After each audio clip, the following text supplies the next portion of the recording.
श्वेता जी, शिवांश दुबे। महाराज जी, हमारा विवाह 10 दिन पहले ही हुआ है। महाराज जी, समाज में व्याप्त पति पत्नी के रिश्तों में कटुता देखकर मेरा मन भी अपने भविष्य के दाम्पत्य जीवन में के प्रति। दोनों को चाहिए कि अवलो नसानी अबना न सही हो, इस शब्द पर ध्यान दीजिए। बॉयफ्रेंड गर्लफ्रेंड ये प्रायः नए नए बच्चे बना लेते हैं, ना बनाया हो तो भगवान की बड़ी कृपा है। अगर बनाया हो तो एक दूसरे से बताना नहीं। और अब अपनी गर्लफ्रेंड की चर्चा नहीं होनी चाहिए, बातचीत तो देखना तो अलग बात, अपने बॉयफ्रेंड की चर्चा नहीं होनी चाहिए। नया जीवन समझो, ब्याह हो जाने पीछे जो गलतियां हुई मतलब आप लोगों में ना होंगी, लेकिन जिनमें भी हो वो एक खटास वहीं से पैदा शुरू हो जाएगी। तो हमारे नए जीवन में खटास ना पैदा होने पावे, कटिंग कोई हमारी भावों की ना होने पावे, इसलिए हमको अपनी बात पूर्व जन्म की मानकर उसे छोड़ देना। अब नया जन्म क्या, अपनी पत्नी से अनुराग करे, अपने पति से अनुराग करे और एक दूसरे की घर गृहस्थी की गलतियों को क्षमा करे। जैसे त्रुटियां हो जाती हैं, उसमें नाराज हो जाते हैं, तो एक नाराज हो तो दूसरा शांत हो जाए। जब वो शांत होता उस बात को निर्णय कर ले, मारपीट लड़ाई झगड़ा ये ना करे। और पत्नी को चाहिए कि पति की प्रसन्नता के लिए सास ससुर की, अपनी नंद की, अपने देवर की धर्मानुसार सेवा करे, जिससे पति को प्रसन्नता प्राप्त हो।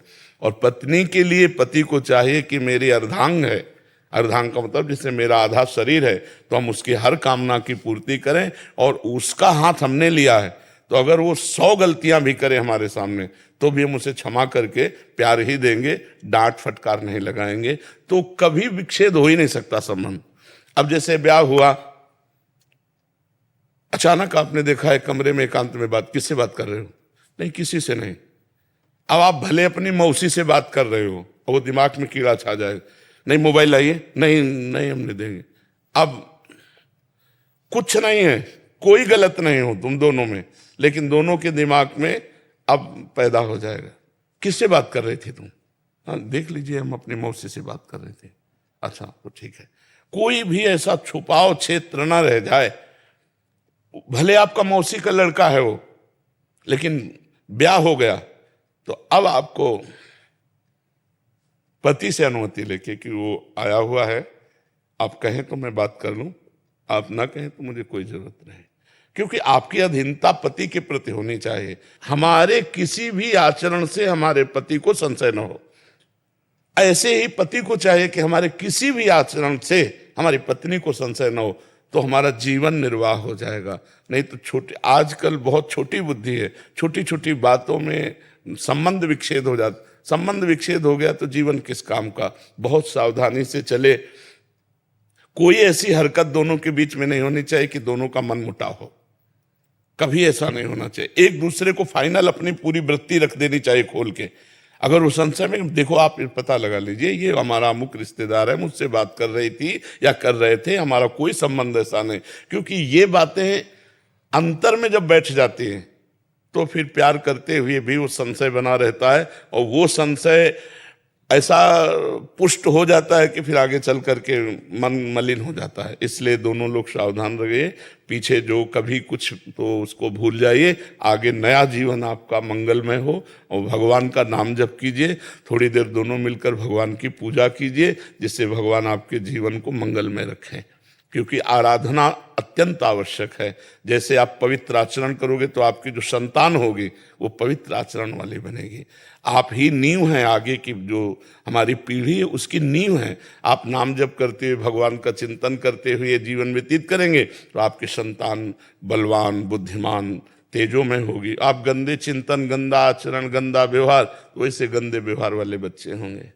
महाराज जी, आपने बहुत सूक्ष्मता से इस टॉपिक को अपने उत्तर दिया है। महाराज जी, प्रायः ऐसा बहुत जगह हो रहा है, नासमझी के कारण फिर बहुत सारा संधि विच्छेद, और ये बहुत प्रायः बहुत बड़े स्तर पे हो रहा है। महाराज जी, रोज प्रश्न आते हैं बहुत। हाँ, चूंकि बहुत गंदगी फैल रही है, हर बच्ची बच्चा, बॉयफ्रेंड गर्लफ्रेंड, बेविचार, गंदी बात, नशा, ये सब।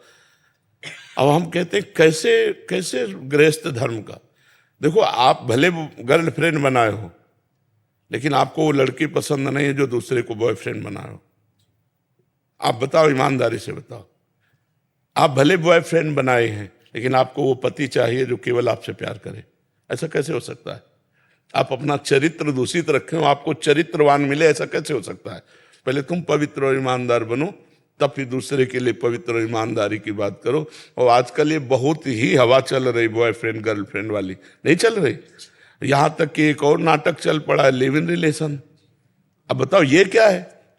लिव इन रिलेशन क्या है? ऐसा कैसे हो सकता है? ऐसा कैसे जीवन हो सकता है? आप विचार करो। ये भारत है यार, भारत की एक मर्यादा है। ये धार्मिक देश है, ये कोई ऐसा नहीं कि अन्य देशों जैसा हो कि जब मनावे जिसके साथ मनावे आप चली जाओ, ऐसा नहीं है। ये चरित्रवानों का देश है, यहाँ एक अलग महिमा है। हम भारतवासी किसी अन्य का अनुकरण नहीं करते, अन्य हमारा अनुकरण करे। हम धर्म से चलने वाले लोग हैं। पर आज वो अन्य का अनुकरण होने से गंदी बातें आई। अपने देश की कहीं भी जो लिव इन रिलेशन या बॉयफ्रेंड या गर्लफ्रेंड, हम कहते फ्रेंड बनाना पाप नहीं है, लेकिन बेविचार करना पाप है। जब तक आप एक दूसरे का जीवन निर्णय न कर ले कि हम समर्पित एक दूसरे को आजीवन, तब तक आप उसके चरित्र को दूषित मत कीजिए। पर ऐसा कहाँ होता है? मुझे तो जैसा सुनाई पड़ा, क्योंकि अपने ना समय में था और ना अपने किसी को जानते हैं ऐसे, लेकिन जो नए नए बच्चे मिलते हैं उनका मतलब यही होता है, बताते हैं कि मतलब यही है कि गंदी बात करना मतलब यही है। तो गंदी बात करके तो फिर जब नवीन पुरुष या नवीन बालिका को आप स्वीकार करेंगे तो आचरणों में देखो, खुली बात है, अगर आप 4 होटलों का हफ्ते में भोजन पाते हैं तो आप एक रसोई का भोजन नहीं पा सकते। आपको 4 होटलों की चाट दौड़ाएगी बाहर।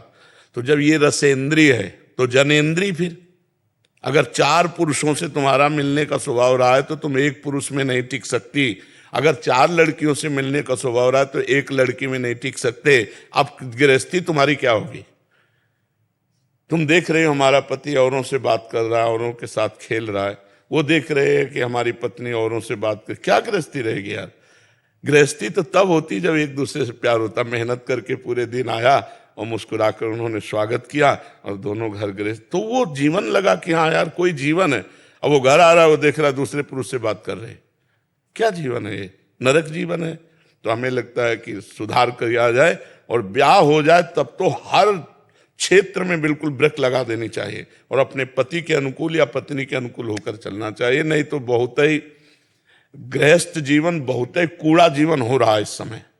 हर दूसरे दिन महाराज जी अदालत में केस आता है हमारे पास, हर दूसरे तीसरे दिन केस आता आप तो वकील हो, आपको तो पता है। है। सैकड़ों की तादाद में हमारे पास केस आ चुके हैं पिछले 3 साल के अंदर। हाँ बिल्कुल। महाराज जी एक और सूक्ष्म विषय आपके समक्ष रख रहे हैं। महाराज जी जैसे विवाह हो गया, एक पत्नी का या एक पति का भाव ठीक है, बट दूसरे जने का भाव ठीक नहीं है, तो ज्यादा घुल मिल के बातचीत करना अकेले में, वो भी एक बड़ा धर्म संकट हो सकता है।